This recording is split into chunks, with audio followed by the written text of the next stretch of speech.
I got out of working at Scope was the social model of disability.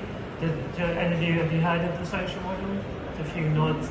And for me, that was very empowering to see that, of course, I have my disability, which is spinal muscular atrophy, and there are medical considerations around my well-being, but it's the barriers in society that disabled me, and that's where in the UK we talk about disabled people. Other countries maybe say people with disabilities, and we don't need to get too lost in semantics of language right now, but that's why we say disabled people, because we're disabled by barriers, and those barriers can be in physical spaces. So the best way to explain is if there are steps and I'm in my wheelchair, I'm disabled, but if there's a ramp or a lift and level access, I'm not disabled. I'm fully included, I'm fully enabled. And obviously then you look at barriers with attitudes, which I think we'd all agree of, is a big one around disability, the stereotypes and attitudes. And then there's kind of policies, procedures. So if that policy and procedure can disable someone, such as maybe like a recruitment policy, maybe means if someone had, vision impaired or blind, that they wouldn't be able to access the form or the interview, even though they would be phenomenal for the job. So that I wanted to start that grounding around barriers. And also, really, if you think like 100 years ago, I wouldn't be sat in this amazing power wheelchair, and living ways would have been very much out in a sort of institution in the countryside. And so what Scope kind of helped me understand was that historically disability was very medical model, very medical focused. The social model was very liberating. So then we saw like the 70s and 80s, there was a lot around independent living and a sort of real movement around rights. But does anyone know when the first legislation came in the UK? Does anyone have any ideas when there was the first? Do you know? In 2010, we had 90 something first, and then... Exactly. So 95 was... 97. Yeah, you're very 1 year out, very close. Was the Disability Discrimination Act. So prior to that, there was no legal protection at all for disabled people. And then to your point, 2010, it was wrapped into the Equalities Act. So relatively recently, we've had this sort of rights conversation, the social model, the legislative side.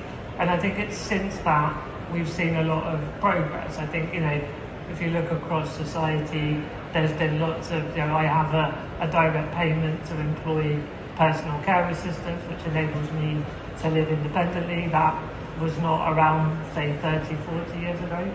So there were these kind of positives. Like when we go into 2000s, there's this mainstream education, there's independent living. It felt quite good in lots of ways. And I think building off that, businesses started to become a bit more aware. We're going to get into the private sector business side a bit more later. But I also, just sharing some reflections, wonder if because it had improved with education and independent living, the voice of disabled people in designing, whether it's policy or product and systems really, but they're bringing it back to what we're all talking about today. In the end, it's that collaboration that gets the best results. I think when in the past disabled people have felt very left out, and we get angry quite rightly, but we can also end up in an echo chamber or just become very sort of angry at businesses that aren't doing enough, or policies or government that aren't doing enough. And I think we should be angry, but also we want to have dialogue and a constructive conversation. I think the world is more open for that conversation than it was 30, 40, 50 years ago, and that, I guess, leads us into what we're going to talk about now, which was cross-sector partnership and doing awesome stuff together. I thought I'd give a very quick entrepreneurial background, and it's quite nice how it joins the dots and very much connected with Lilac Review and with the work we're doing. So yeah, when I mentioned about working at Scope, and one of the things I definitely struggled this is about 2010, but was going to an office Monday to Friday, 9 to 5, way before home working was more and more, okay.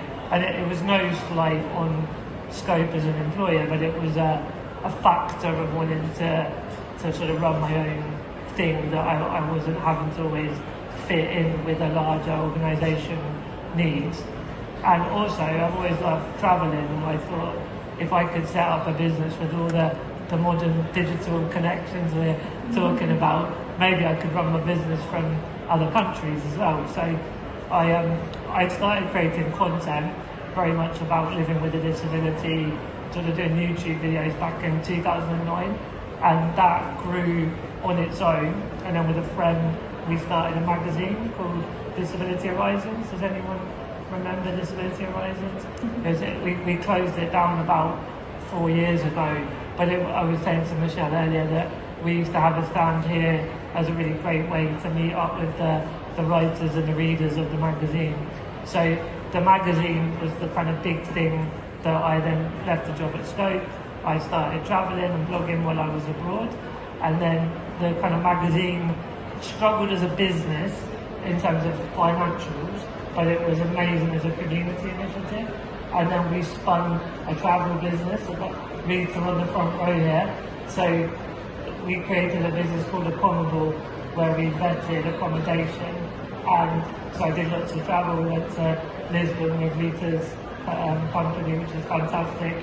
And all of that really culminated in this idea about influencers, about brands understanding disabled, sort of the business case of disability. And so Purple Goat was born in April 2020. We've got Danny and Tori in the middle there, who work for Purple Goat and have been very involved in the Lloyds partnership with Disability Needs Business. So for those that don't know Purple Goat, we connect brands with disabled consumers by working with content creators. So hopefully to sort of get that arc over all that time, that disability inclusion has always been my purpose, and then content, technology, a lot of travel passion kind of joined all these things together. And so yeah, we've ended up off the back of being on the steering group with Mish at the Lilac Review and Lilac Centre, which was really amazing to have that cross-sector partnership. And I just kept saying to him, like, this is what we've been needing to do for forever. So that it was so powerful to bring government, business and disabled entrepreneurs together is phenomenal. And yeah, as David said, with Lloyds, we've done a couple of activations with influencers. I think there's a couple of people here today creating content around disabled entrepreneurship, so keep an eye out for Misha and Jenny.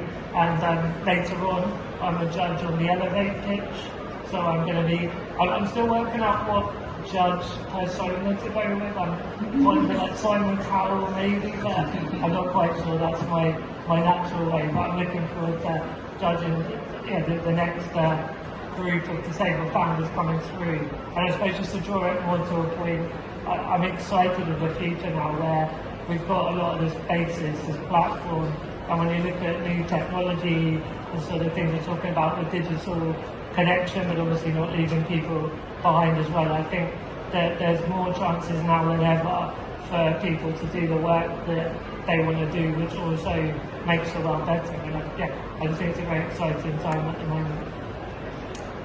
Thank you, Martin. There's like a million things I wanted to say today. I'm sort of trying to weave them all in, but I think most of all, like, we know in the media and the politics, it can feel, excuse my French, a bit shit at the moment. And I think actually what I want to leave people with is that whatever problem's going on that you see, that you care about, don't feel like your voice doesn't matter. Like, doesn't mean you have to become a content creator, but like, do share what you see in the world that can be better, and then find other people that care about it as well. As we've been saying, really, that collaboration is so powerful. And just two very quick examples. So I have to use a hoist when I get out of my chair, so staying overnight, there's a massive lack of hotels that have a hoist. And I think it's like 10 in all of the UK, and there's 250,000 people use a hoist. No one's actually fixed this. But the more I started to talk about it, I've ended up collaborating with like a uni in Gdansk that AGA helped connect with. So we're looking at product innovation. We've been speaking to some hotels. So just from like literally saying that's a problem that should not be happening, and you just talk about it to people, suddenly solutions do come along. The other one was around transport and flexible rental of WAVs. And there's a company called Open Road Access who have been like kind of seeing to that part of the problem that wasn't being solved. So the solutions are there, but I think just really banging the same drum today. Just find the like-minded people from all across sectors and be patient because it takes a while. But you know, in the end, I think the change does come. So that was what I wanted to leave everyone with.